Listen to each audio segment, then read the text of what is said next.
Olá, muito bom dia, meus amados irmãos em Cristo Jesus, nosso Senhor. Que essa paz que nós temos no nosso coração, advinda dele, possa fazer com que nós venhamos entender a sua vontade. Que Deus abençoe você nesse estudo de hoje. Hoje nós vamos estar estudando aqui a oração, a nossa oração e o não de Deus. Quando nós ouvimos o não de alguém importante em nossa vida, quando nós ouvimos um não de uma autoridade, ou mesmo até de alguém que convive conosco, ficamos muito chateados. Mas quando nós ouvimos o não de Deus, nós ficamos muitas vezes chateados, ficamos muitas vezes magoados. Nós sempre esperamos uma resposta afirmativa. E, segundo a palavra de Deus que nós estaremos estudando hoje, o não de Deus, ele vem acompanhado de consolação. Esta lição de hoje é muito importante. E eu gostaria de começar com um versículo que não está na nossa lição, como base. Colossenses capítulo 3, versículo 15. O que nos diz? Que esta paz que excede todo entendimento, que excede toda razão, seja o juiz em nossos corações. Por que estamos falando disso? A escola bíblica dominical, ela visa aprimorar o crente em Cristo Jesus, em sua fé, ao ponto desse crescimento, segundo os exemplos que nós temos na palavra de Deus, quando Deus disse não. Deus disse não claramente a Abraão. Não é do seu jeito, Abraão. Vai ser do meu jeito. E foi do jeito de Deus. Muitas vezes Deus diz não com palavras audíveis, ou com a palavra não em si, mas Ele diz por meio de circunstâncias. Moisés também recebeu o não de Deus. Não vai entrar na terra prometida. Mas Deus não vai. E não entrou. No Novo Testamento nós vemos o apóstolo Paulo orando a Deus, nós vamos tocar nesse assunto daqui a pouco, orando a Deus, e Deus disse, Paulo, não é desse jeito, pois até mesmo para seu filho Jesus, em forma humana quando esteve, se fosse possível, passa de mim esse cálice. Deus teve que dizer não, porque não tinha outro meio para que nós fôssemos alcançados, a não ser pela misericórdia de Deus. Aqui nós podemos ver do nosso modo humano, segundo as nossas necessidades, mas Deus, Ele vê com um olhar de 360 graus. Não só a nossa vida, mas um todo, aquilo que nos rodeia. Especificamente, nós estamos falando, nosso problema tem que ser resolvido. E Deus diz, não. Nós enxergamos apenas uma visão aberta até os 180 graus, no máximo.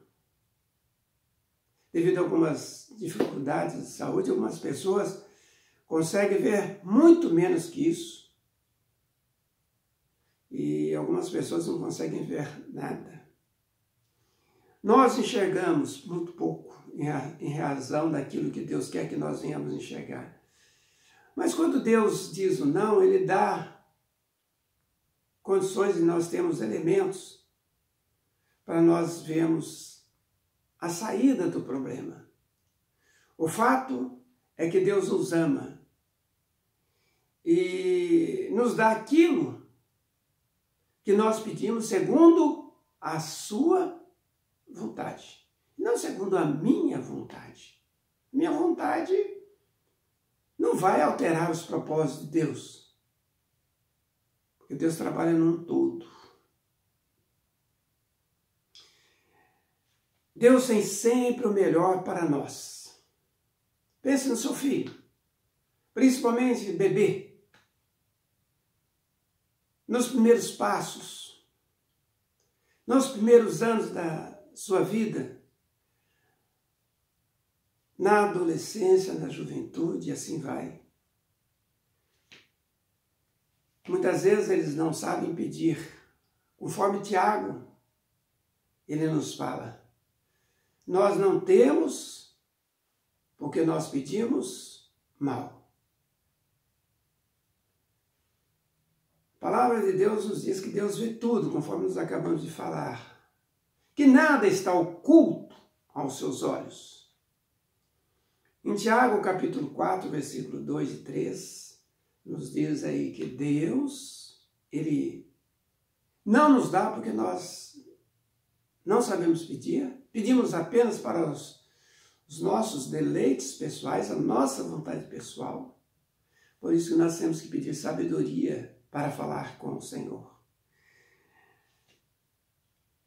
O profeta Isaías diz que os nossos pensamentos, a nossa mente, não é a mente de Deus.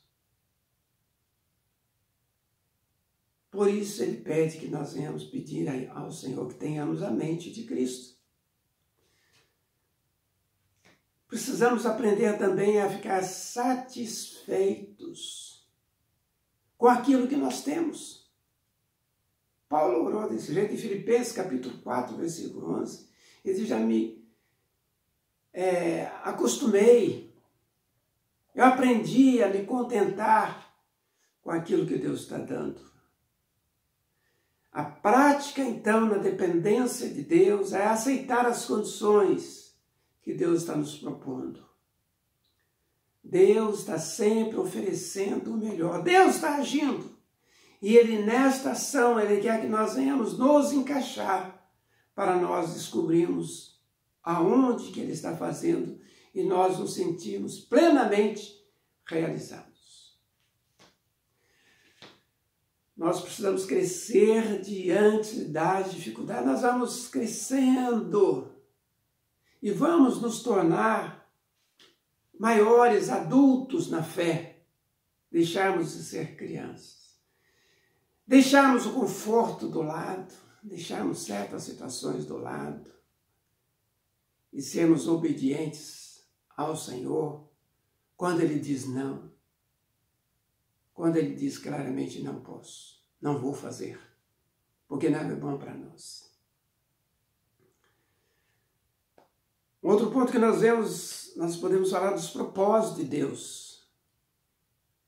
Os propósitos de Deus, segundo aquilo que Ele estabeleceu. O salmista, ele clama a Deus. Salmo 57, versículo 2. O salmista clama a Deus, Deus ouve a minha oração. Jesus ali no Getsêmani, suplicando a Deus, mas o propósito de Deus era aquele. E Deus ele não tem que dar explicação a ninguém, nem a mim, nem a você, por que Ele está fazendo isso. Deus não se move dos seus propósitos, mas Ele quer que nós venhamos entender a razão dos seus propósitos para as nossas vidas. Mas nós podemos até sofrer, podemos passar dificuldades, conforme o nosso irmão Paulo no passado,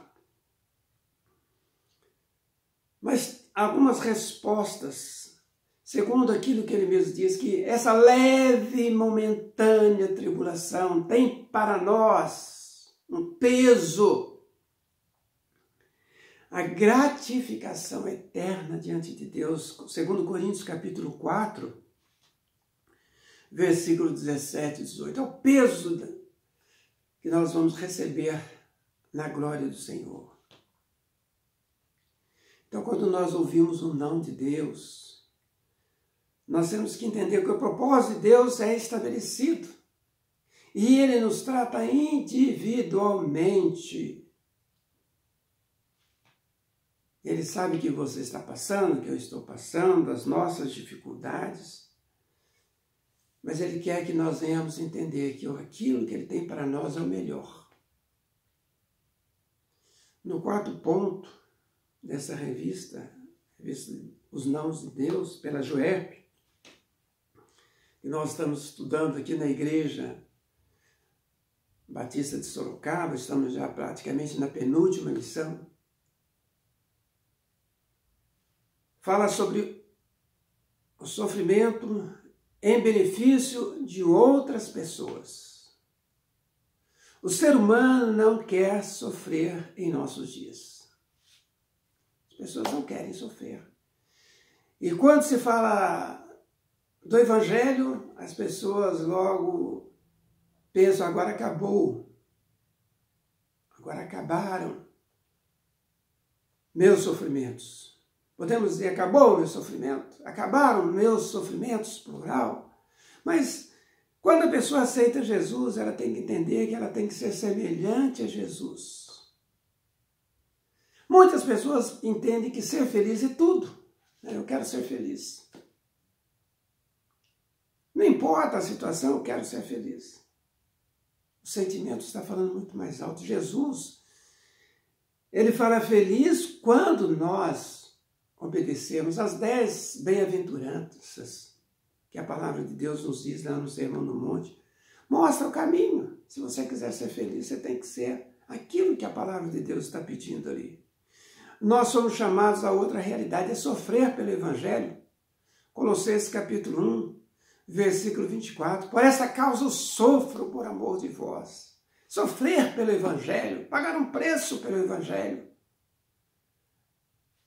Há um preço a ser pago dentro do reino de Deus pelo corpo de Cristo. Quantos dos nossos irmãos hoje estão sofrendo perseguição, morte, dentro da sua família, dentro do seu contexto, nos países asiáticos, na África, por que não dizer na Europa? Praticamente nos 5 continentes, precisamos sofrer por causa do Evangelho, por causa do corpo de Cristo. A oração, segundo Paulo, é a luta.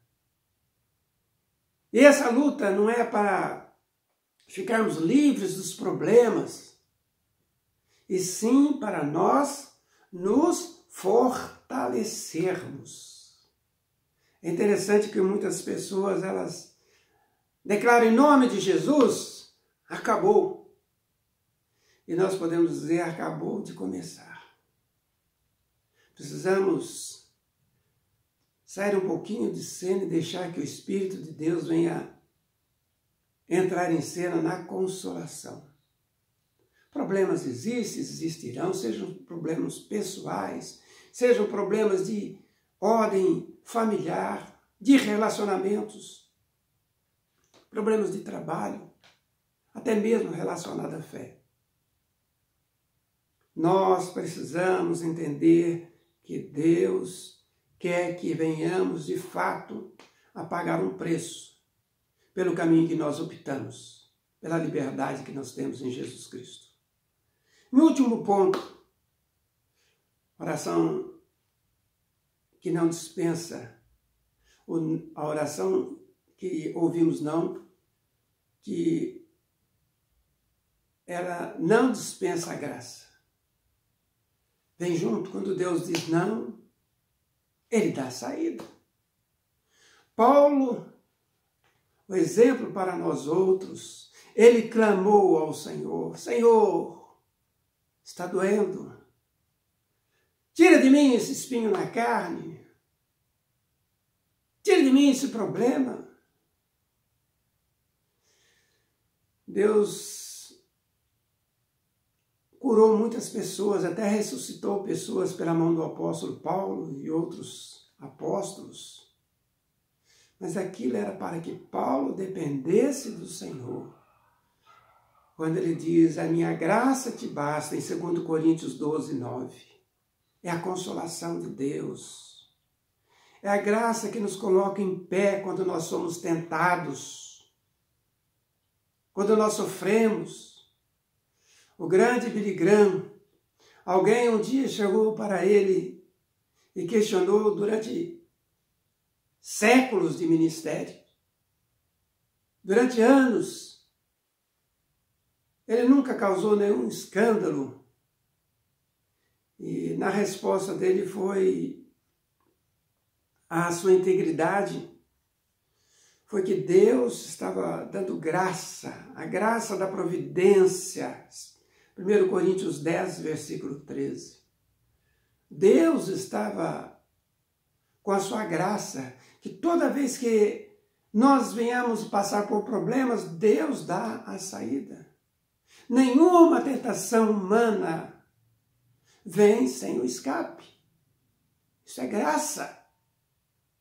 A graça de Deus sobre as nossas vidas. A graça de Deus que nos coloca em pé. Não veio algo que nós não possamos suportar. Mas junto com os problemas, vem a saída. Deus, ele diz não para as coisas e sim para nós. Não, você não pode ter isso. Essas coisas você não pode. Mas o sim de Deus mostra uma saída para nós. Se hoje nós estamos passando por dificuldades, não é motivo de desespero. O não de Deus não é motivo de desespero, e sim de renovar a nossa esperança. Deus está trabalhando em favor das nossas crises, seja no deserto, talvez você esteja passando por aquele deserto, seja nos rios, nos vales, nessas zonas, até mesmo no fogo. Deus tem um propósito, que sejamos semelhantes a Jesus. Mas como saber? Aí vem o questionamento, como saber se é Deus que está fazendo a situação? Como saber se Deus está respondendo com não? Se Deus está aprovando ou desaprovando? Se Deus está concordando? Se Deus abre porta? Se Deus fecha a porta? Você já pensou sobre isso? Por isso que nós temos a Escola Bíblica Dominical. Como eu falei a princípio, esta paz diante dos problemas, diante das dificuldades, a paz que nós temos no nosso coração, ela tranquiliza mesmo diante do não de Deus. O rei Ezequias, sempre nós comentamos sobre isso. Meus irmãos, que bênção. Foi declarada a morte dele. Olha, você está doente, você vai morrer. Prepara, arruma a sua casa, deixa tudo em ordem. Ele orou ao Senhor, e o Senhor tranquilizou o seu coração. Olha, você vai ter mais 15 anos. Era o propósito de Deus que ele vivesse mais 15 anos? Era assim. Porque Deus queria mostrar que ele é o dono da vida. E ele, naquela turbulência dele, o profeta Isaías chega nele para dar esse recado, fala, qual é o sinal? O sinal é o relógio. Você quer que adianta ou que atrase o relógio? Adiantar é fácil, disse ele. Eu quero que atrase. E Deus atrasou o relógio para ele, através da boca do profeta. Tinha paz no seu coração. Deus, ele quer dar o melhor para nós. Que a nossa oração seja feita a tua vontade. Seja feita a vontade soberana de Deus. E que eu possa, nesse dia muito especial, orar ao Senhor. Deus, o que eu estou passando é teu. A minha vida pertence ao Senhor. Então me ajude. Que o Senhor venha me dar a consolação. Que Deus te abençoe neste dia. E que quando você perceber o não de Deus, Em tudo, dai graças, porque esta é a vontade de Deus para com as nossas vidas. Tenha um bom domingo, um feliz e abençoado início de semana na presença do Senhor. Que Deus nos abençoe.